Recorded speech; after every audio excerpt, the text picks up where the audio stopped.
Look, it's still, we've got a lot of work ahead of us to make sure that we can push back really hardly on homelessness and make sure that it's not a problem in New Zealand. But I'd say we are very proud of the work we've done on emergency housing. And sadly, the media hasn't talked much about that.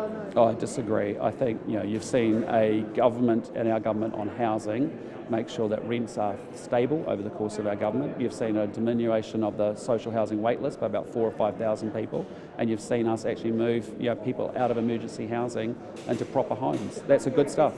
We worked really hard on homelessness, getting people off the streets and into emergency accommodation.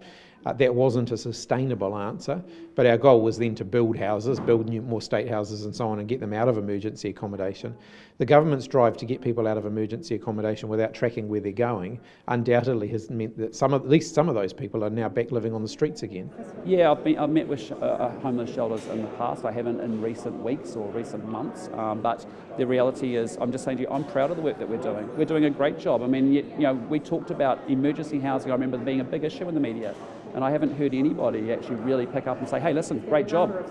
Well, he attended the Wellington Homeless Women's Trust dinner on Wednesday night and gave a speech about ripping the bureaucracy out of Wellington and cutting funding for Wellington, whilst doing a speech to a homeless trust in Wellington who are asking for more support from government. I think that probably indicates how out of touch he actually is. So let's talk about the facts, though. Let's talk about the facts, Jenna. 3,200 families were in emergency motel accommodation in this country. It was designed as a short-term solution, and they're raising kids in motel rooms. Unacceptable, utterly unacceptable. Our government comes in 1st of April, works out a plan to say you can get to 3,200 people, identify their individual circumstances, pull the families out with kids and get the kids into proper houses. 80% of those people have gone into proper homes and housing.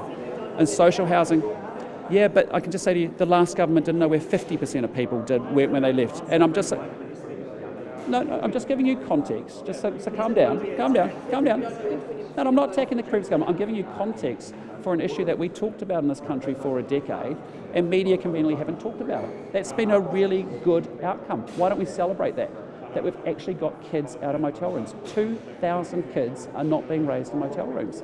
So you want to talk about that or not? I mean, the point is you don't. That's fine. That's your decision.